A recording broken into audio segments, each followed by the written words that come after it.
drove by and the gentleman was slapping the girl. He was slapping her? Yes, and then we stopped. They ran up and down the sidewalk. He proceeded to hit her, hopped in the car, and they drove off. So you said it's a white van? White van. I can give you the license plate. Just give me 1 sec. Dramatic new 911 audio tells a different story. The witness telling police Brian Laundrie hit Gabby Petito. Tonight, police and the nation want to know, where is Brian Laundrie? If you come to the United States illegally, you will be returned. Your journey will not succeed, and you will be endangering your life and your family's lives. The Homeland Security chief visits the border as images emerge of border agents on horseback with whips confronting migrants trying to cross. How did we get here, and why are we okay with sending this group away?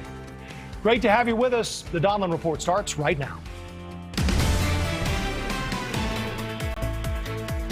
Good evening. When we were last together Friday night, the question was, where is Gabby Petito? Tonight, the question is, where is Brian Laundrie? Our phones all lit up with alerts yesterday. It appears Gabby's body has been found in Wyoming in the Bridger-Teton National Forest. She was on a cross-country trip with her fiance, but Brian Laundrie returned home to Florida by himself in Gabby's van, and then he disappeared. This is one of those stories that captivates the nation. A true crime mystery with elements we can all relate to. A young couple, apparently very happy, posting about their travels on social media. But then we got a glimpse of reality.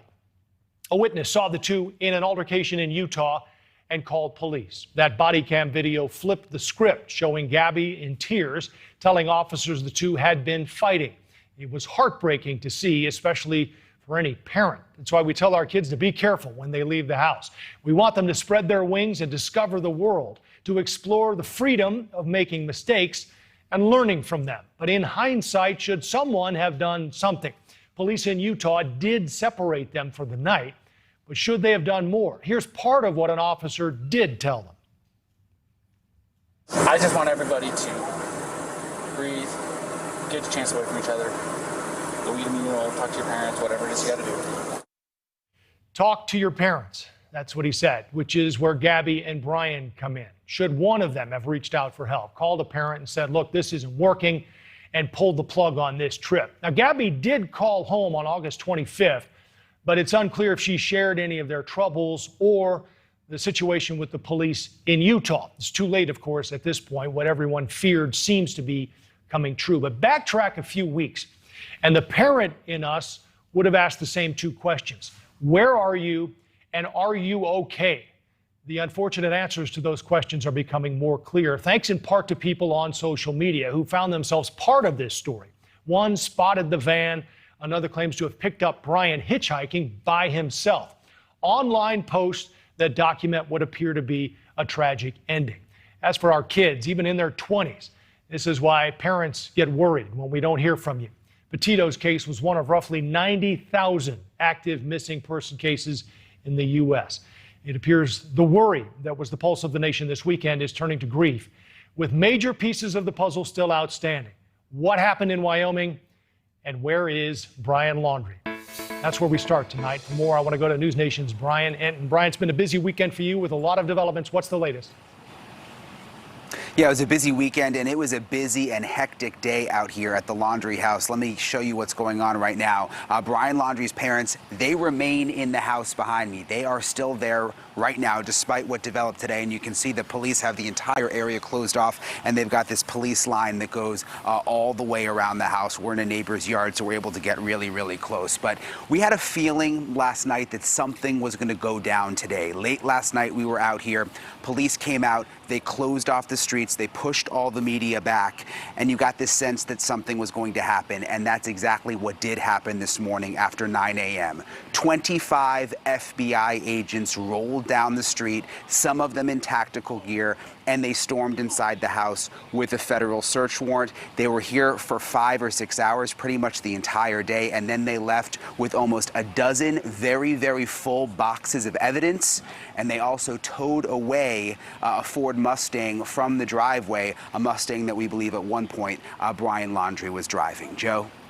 Brian, what's the latest on the Laundrie family attorney? I understand there may be a statement tomorrow, and we're also, I think, expecting the autopsy on Gabby to be done tomorrow as well.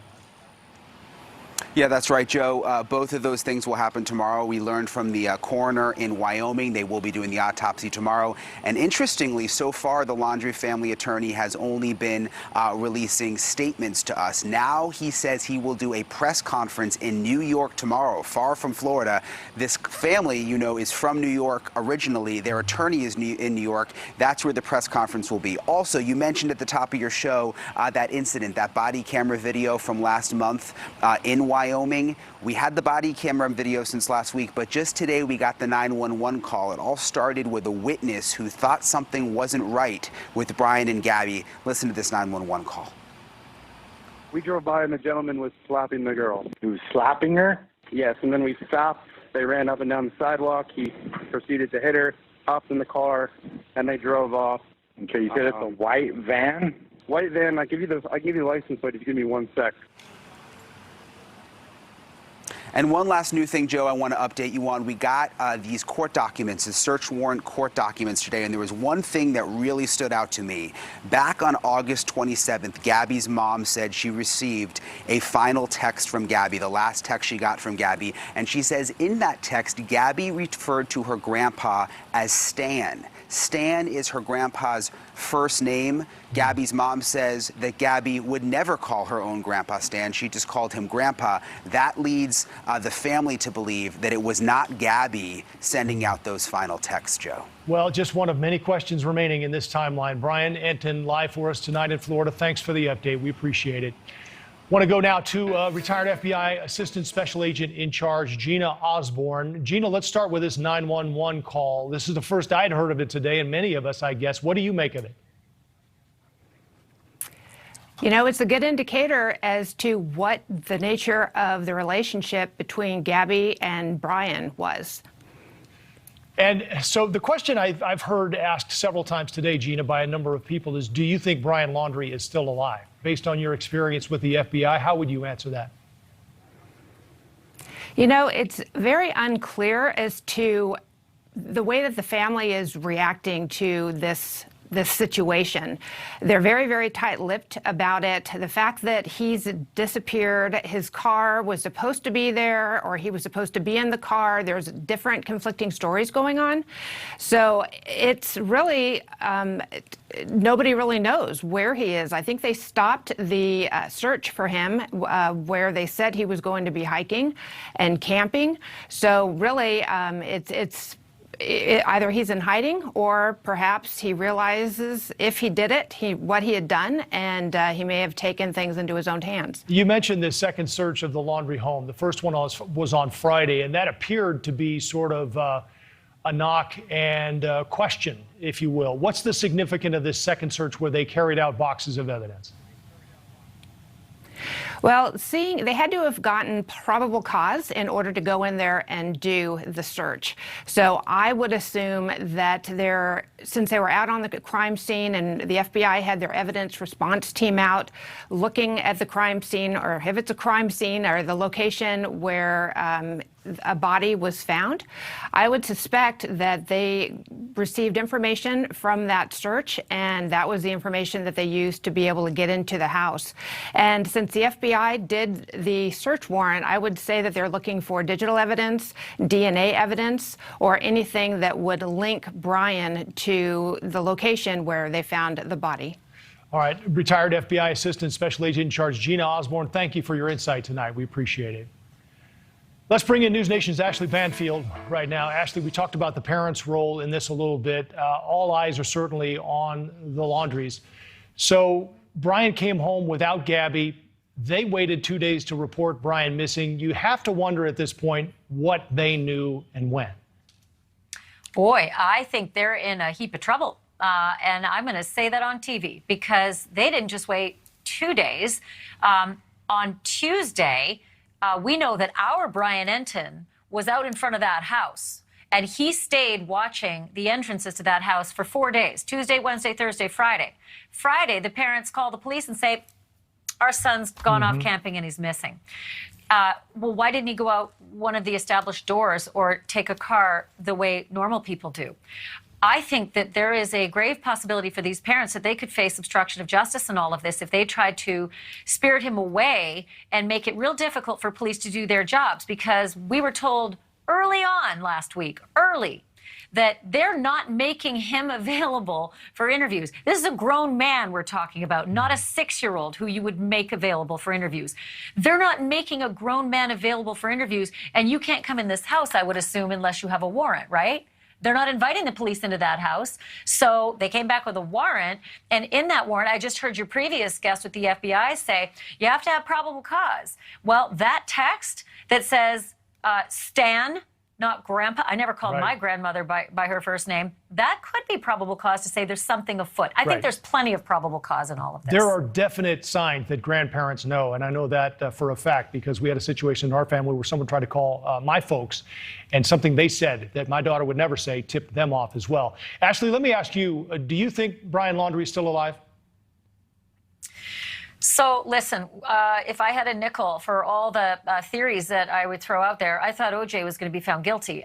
But I will tell you this. I think it is extraordinary, Joe, extraordinary that the police didn't make him available for an interview and 4 days later said, we think he's missing.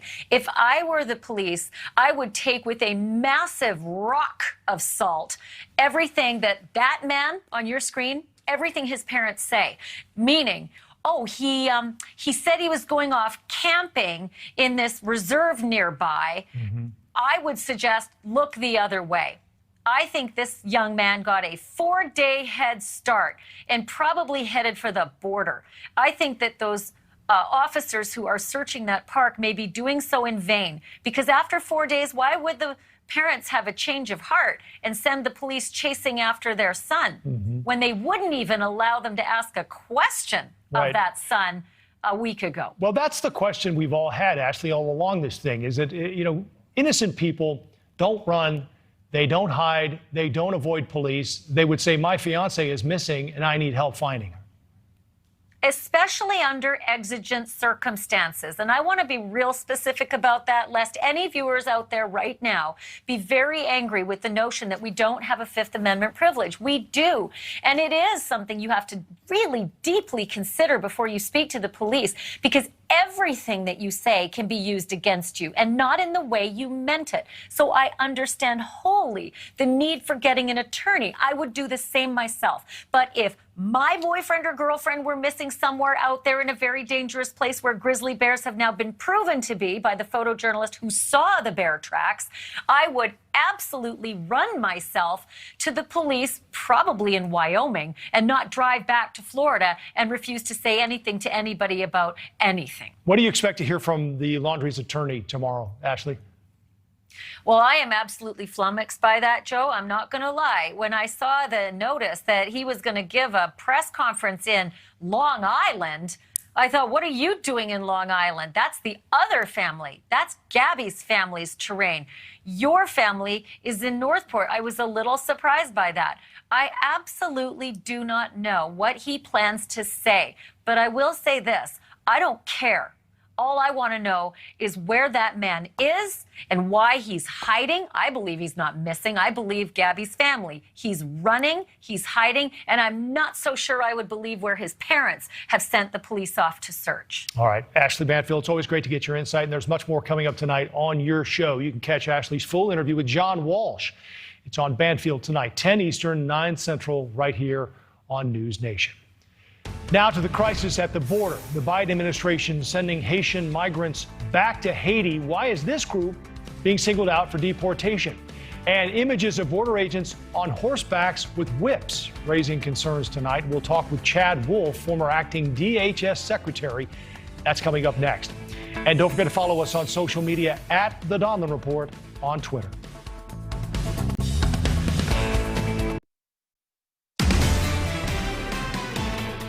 It's tragic to see families of vulnerable individuals who've been deceived by treacherous and exploitative smuggling organizations. It is tragic and it is heartbreaking. That was DHS Secretary Alejandro Mayorkas visiting Del Rio, Texas today amid the ongoing crisis at the border.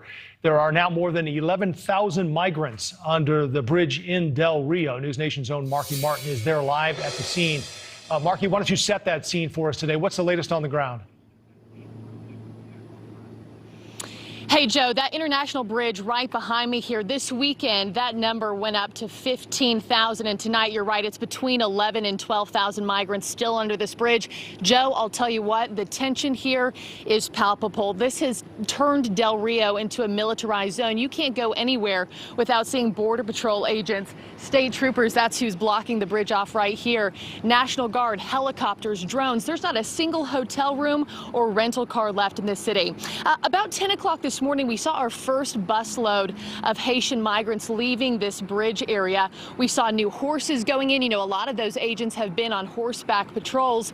And Joe, the families here, the women and children just trying to get sleep in what little shade there is. And it's uncomfortable here. Joe, it's 102 degrees here today. Joe. Yeah, Marky, I know we mentioned the Homeland Security Secretary was there today, and I'm sure reporters had a lot of questions for him. What all came out of that news conference? Yeah, we did. We peppered him with questions. First and foremost, I would like to say the White House still refusing to call what is happening along the southern border a crisis. You had Mayorkas and also White House Press Secretary Jen Psaki today calling this a challenge and a mission that the White House was dedicated to. And then multiple times from that lectern, you had Mayorkas reiterating the idea, what he says are not open borders along the United States, and that anybody who arrived here at this bridge within the last week would not be gaining entry into the United States. Take a listen. We are very concerned that Haitians who are taking this irregular migration path are receiving false information that the border is open. Trying to enter the United States illegally is not worth the tragedy, the money, or the effort. And Joe, as I've mentioned, this international bridge is now shut down, which is great for controlling what's happening underneath the bridge. But the domino effect for how this affects the local economy here in Del Rio is detrimental. You have all of those goods, all of those services, all of those people who freely come in and out legally every day now being diverted almost 60 miles to the east to Eagle Pass, Texas instead. So a lot of those resources and people not coming in. And just one example of how this is affecting the local economy. Our hotel, a lot of the cleaning staff couldn't even come in today because this bridge is shut off. Joe. What's the latest on the flights out, Marky? Joe, those deportation flights back to Haiti resumed this weekend. Those flights out of San Antonio to Port-au-Prince expected to ramp up here in the coming days. Just today alone, about 3,000 migrants were transferred out from under this bridge, either to the airport or to other sectors along the border who can take them in for processing. And to wrap all this up, Joe, tomorrow at noon, Texas Governor Greg Abbott is expected to be here, and he has asked President Biden for emergency federal services and resources to alleviate the pressure here. Joe. All right, Marky, thank you very much. Live in Del Rio with the latest. Thank you, Marky, for the update. I want to bring in now Chad Wolf, former acting DHS Secretary. Mr. Secretary, I don't know if you've seen the video and the pictures that we're seeing out of Del Rio with these Border Patrol agents on horseback, some of them with whips, trying to keep people from getting into the country. I'm wondering what your reaction is as you watch this unfold down there. Well, thanks for having me on tonight. I think we need to be careful about any pictures that are coming out and drawing conclusions from those pictures. It's my understanding that those are not whips, those are reins. Obviously, the Border Patrol, we hire the Border Patrol to make sure that we keep illegal individuals and activity out of the country, that we push folks to legal ports of entry.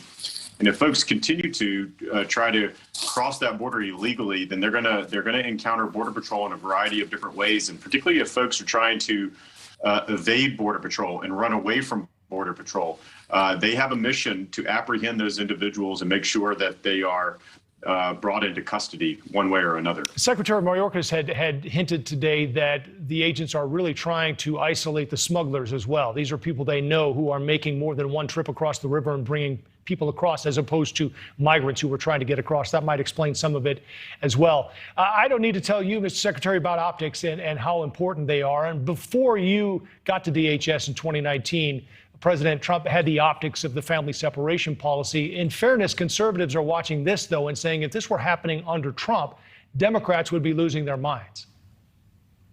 Oh, you're exactly right. I mean, as this crisis has unfolded for the past 8.5 months, there's a variety of things that, both Democrats and the mainstream media would be, as you said, losing their mind over if it was done under President Trump.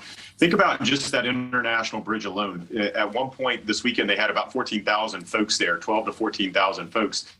That is more individuals and more migrants under that one bridge than we had in customs in 2019 along the entire border, along 2,000 of that border in CBP locations. Were just out of their minds about how terrible we were treating folks. And if you look at pictures from that bridge, it's night and day compared to what we were dealing with in 2019. The hypocrisy that I am seeing and hearing out of the left, the fact that there are very little Democrats that are actually visiting the border these days. Again, in 2019, they were down there, multiple trips, dozens and dozens of trips, because they saw a political advantage. They're not interested in telling the truth. They were interested in politics at the time. And unfortunately, this administration, by the policies that they have pursued since Inauguration Day, are putting politics over public safety in many instances. Mr. Secretary, we're having a little bit of issue with your signal. I'm going to try one more before we let you go there. If you were back in the chair, what would you recommend we do to handle this?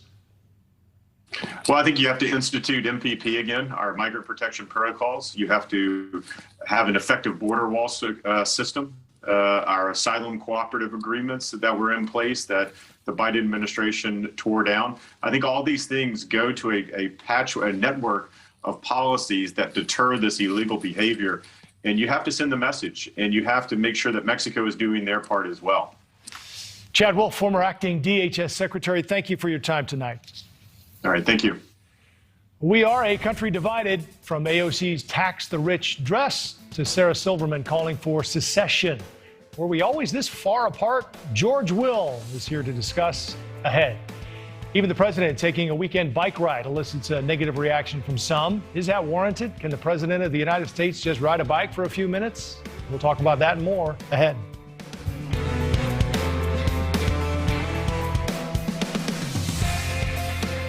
The only thing more dangerous than the Connors. That hurts! That's why it works! Is the Connors live. This is going to be fun for everybody. The Connors, live season premiere Wednesday on ABC.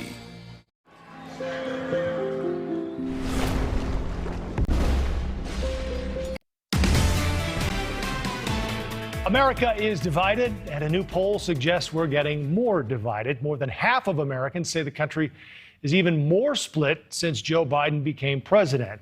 Granted, that is according to a Fox News poll, but it says 37% say America is more united. On that note, conservative pundit Ben Shapiro recently posed a question: can we really remain part of the same political union? Here's how he put it following the recent California recall election. So on a national level, why should we care about California? Because what it actually presages is not just politics in California. What it presages is a question: whether we actually do want to remain part of the same body politic. If we do want to remain part of the same body politic, we're going to have to construct a system of a federal governance in which Texas can be Texas and California can be California. However, California has to let Texas be Texas. Meantime, even political messages offered by members of Congress are met with partisan counters. This was progressive New York Congresswoman Alexandria Ocasio-Cortez at a ritzy New York gala with a dress declaring tax the rich. In return, a conservative group now selling similarly designed shirts online that proclaim instead, be the rich. And it goes on. Someone who's seen divisions come and go during his 50 years in journalism is George Will. In fact, he battled his own disagreements on politics of sorts, originally siding with left-wing views, but changing after a visit to communist East Berlin in the 1960s. He is now author of American Happiness and Discontents, a collection of his columns. George Will joins us right now. George, it's great to have you. I've watched you for years and years. Love having you on the program. It's an honor, sir. As I saw your book, it brought to mind the first question: who's happy? Because it seems like we're surrounded by discontent. That's a fair question. There seem to be a lot more of the latter than of the former right now. But we've been through this before. In the 1790s, when the party system emerged that the founders neither anticipated nor desired, there was terrible, vulgar, kind of coarse rhetoric. In the 1850s, right before the country flew apart, we were bitter. Right after World War I, when there were the Palmer raids scooping up political dissidents, we had turmoil. This, however, seems to be a little more durable and a little more awful because it's not clear what we're arguing about.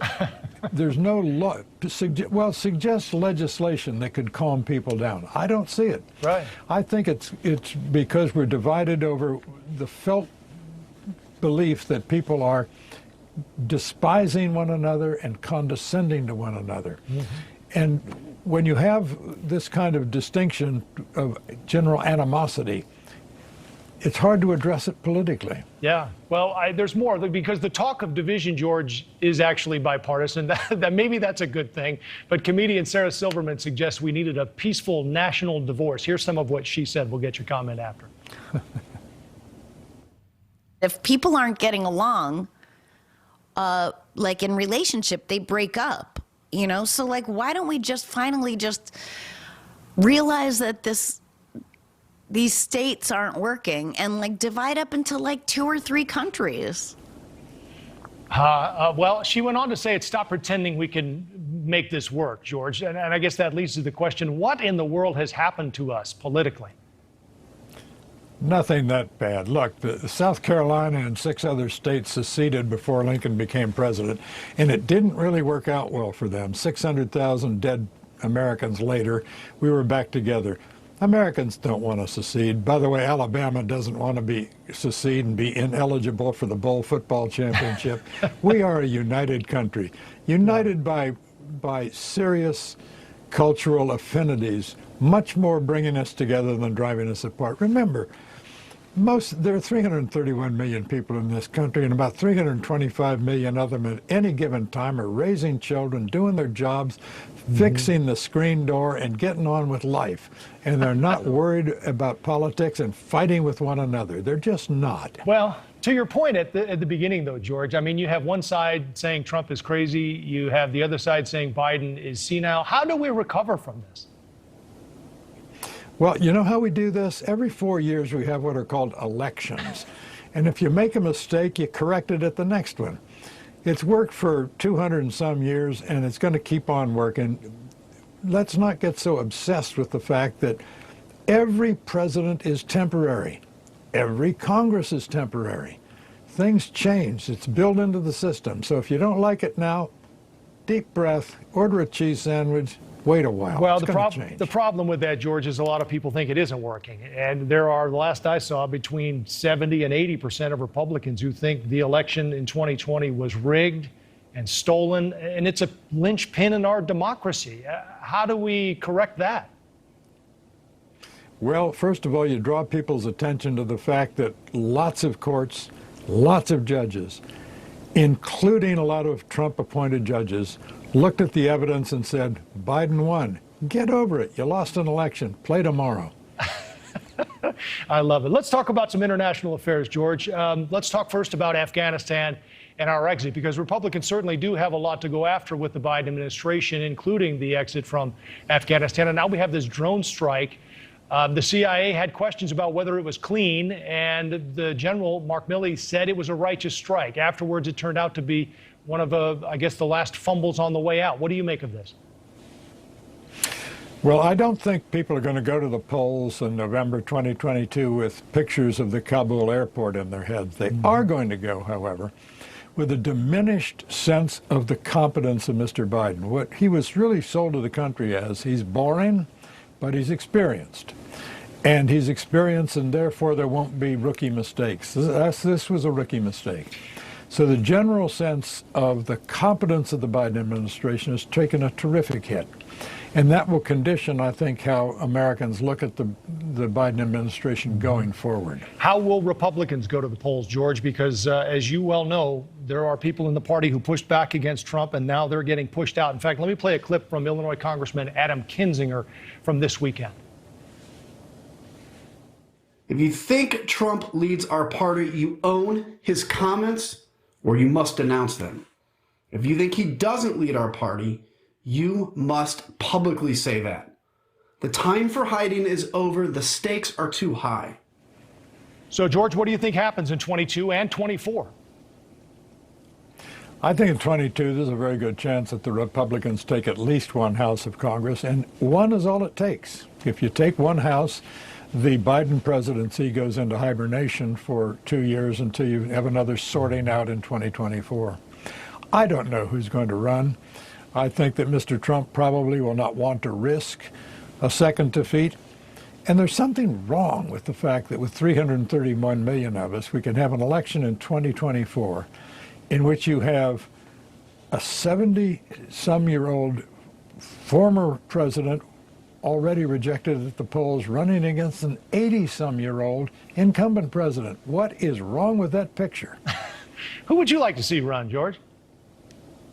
Oh, there's a whole slew of people on both sides. I think Tom Cotton, Ben Sasse, Tim Scott, Nikki Haley, Gus, there are two right there from South Carolina. You're going to have three from Florida, as far as I can tell. Rick Scott and DeSantis and all the rest. Right. There's a very deep bench in both parties. I say it's time to flip the page, change generations, and try a new set of leaders. George Will, columnist and author of American Happiness and Discontent. Again, it's a pleasure to have you, George. Thanks for the time. Pleased to be with you. Thanks for having me. Border crisis, the infrastructure package that's in limbo, and then there's that botched drone strike in Kabul, and President Biden spent the weekend on a bike ride by the beach. Some are questioning whether he should have both hands on the handlebars right now or both hands on the controls. Alex Gangitano is the White House correspondent for the Hill newspaper, and she joins us now. All right, Alex, I guess it's one thing to take a bike ride. We all need to relax, but critics say there are 15,000 people huddled under a bridge in Del Rio. We talk about optics a lot here. The optics on this aren't great.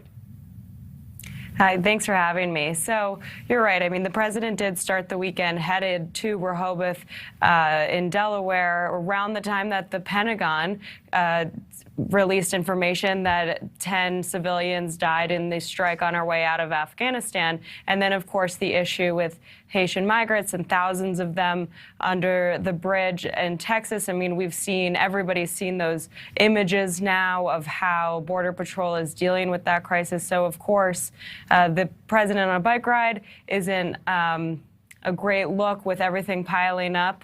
But, of course, things have been piling up for the last month. You know, this time a month ago, we were dealing with the crisis of Afghanistan. Now we're still dealing with the repercussions of that, on top of immigration, on top of the president has a really big week this week in trying to work with other world leaders and on other issues like climate and COVID and everything. So who knows when it will be a good weekend for the president to go for a bike ride. He is scheduled to address the UN tomorrow. And I guess I'm wondering, Alex, what you've heard in advance of that speech tomorrow. What will he talk about? Do you know?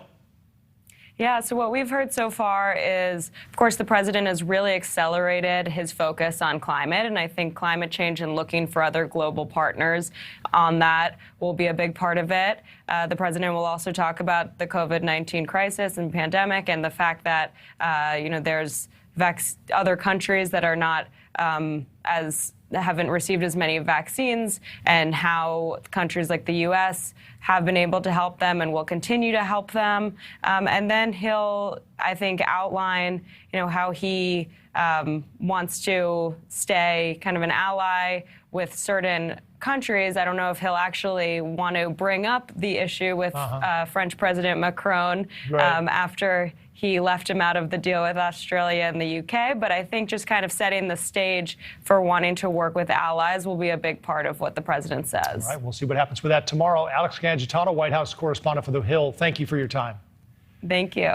More on the Gabby Petito story coming up and the role social media played in all of it, what her posts did and didn't tell us about the couple.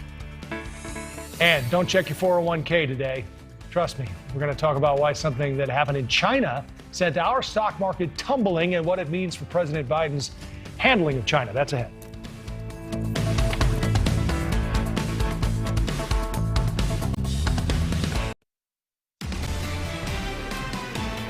Back to our top story now. 23-year-old Brian Laundrie, a person of interest in Gabby Petito's missing and presumed death. Laundrie now missing again, so police and the FBI are talking to his parents. Petito disappeared while on a cross-country trip with Laundrie. A woman took to social media about her experience picking up Laundrie as he hitchhiked alone in Wyoming. Northport police say her timeline is plausible. Another thing is when he freaked out about Jackson. He has to go to Jackson. During the time I said, we're going to Jackson Hole. Once I said Jackson Hole, he became agitated. He seemed like he needs to get out. He was kind of antsy, and that's when things got weird. Here to talk about the influence of social media on big cases like this and more, our journalist and host of the podcast Pretty Smart and the CEO and founder of social media advertising company Mountain. I'm going to welcome both of you, Mark Douglas and Danielle Robay. Mark, let's start with you. We hear a lot about the negative impacts of social media, but this case with Gabby Petito shows the power it can have, too. I mean, people basically documenting their encounters with them along the way. Absolutely. I mean, social media is obviously a big impact in people's lives, along with film, along with gaming. And it's one of those things where, you know, it's part of people's everyday life, but it can have very negative effects. And that's what the Wall Street Journal brought out this week in an article. And that's what, you know, everyone wants to debate right now. Right.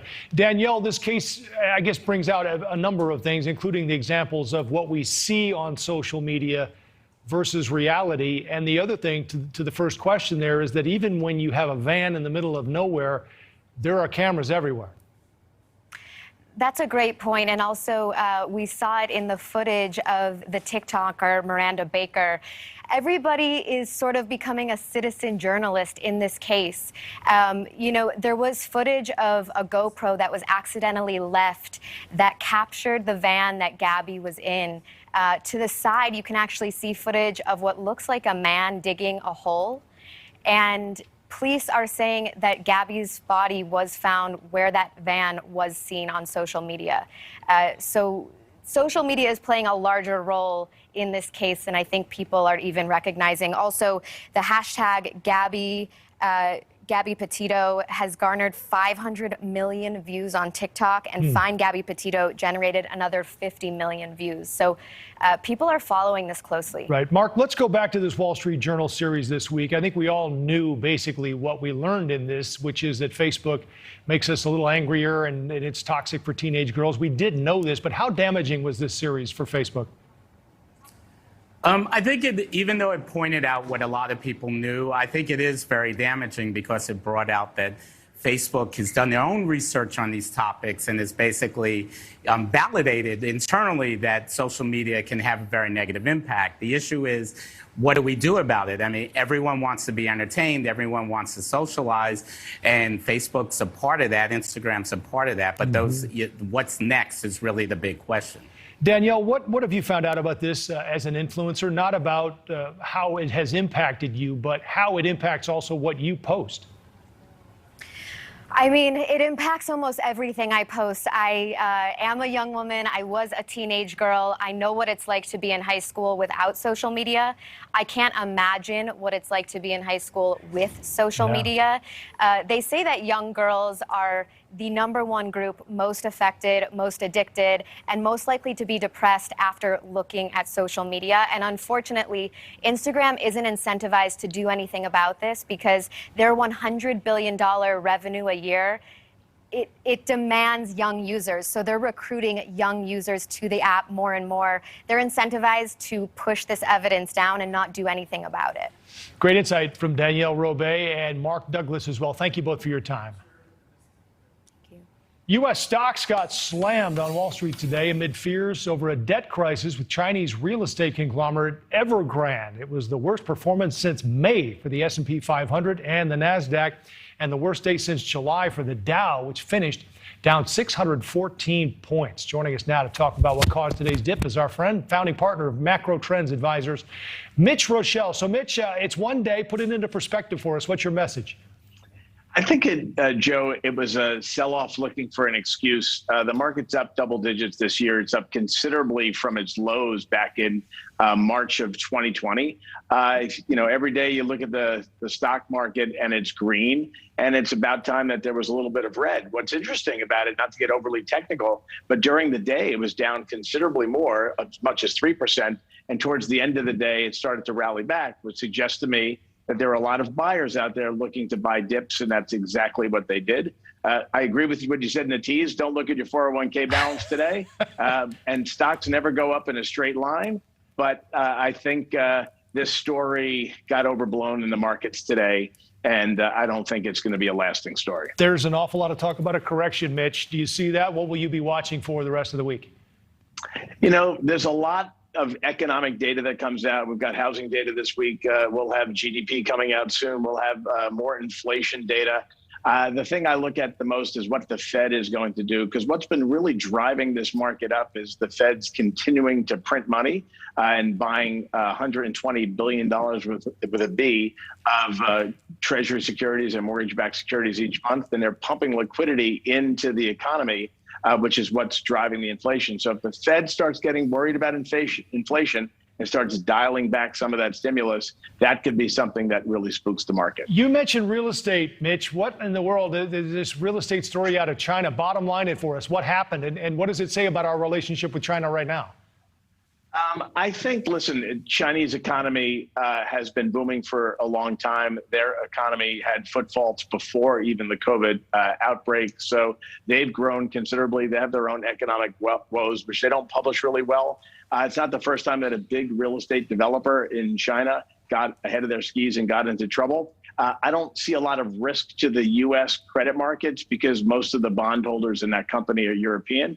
I'm scared to use the term contagion because it's not good to use it, something coming out of China, but it's not the first time that there wasn't an incident in a capital market in another part of the world that's found its way to the United States. But I don't see a lot of risk in this Evergrande story, though. All right. Founding partner of Macro Trends Advisors, Mitch Rochelle, it's good to see you. Thanks for calming the waters for us tonight.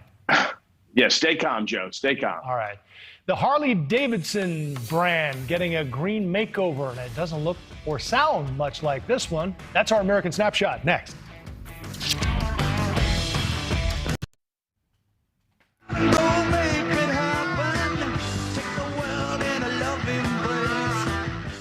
So you remember Peter Fonda and Dennis Hopper riding the roads of America on Harley-Davidson motorcycles. This is a legendary 60s counterculture movie, Easy Rider. Harley-Davidson has been part of the American landscape for more than 115 years. Engines revving, rebels on the highway, that unique sound. The company says it'll sell a limited number of these vintage-inspired E-models, electric. It's a sign of the times for sure. Harleys are going green and maybe taking a little of their street cred with it. That's our American Snapshot tonight. Yes, that's a Harley, folks. And while it pays homage to Harley-Davidson's oldest known prototype, it does lose a little bit in translation. Hard to see this come rolling through Sturgis, North Dakota during the annual bike rally, but I can't imagine anyone would laugh at you if you did. Harley's Green New Deal. It's our American Snapshot. And it's our time for tonight. Leland's next with On Balance.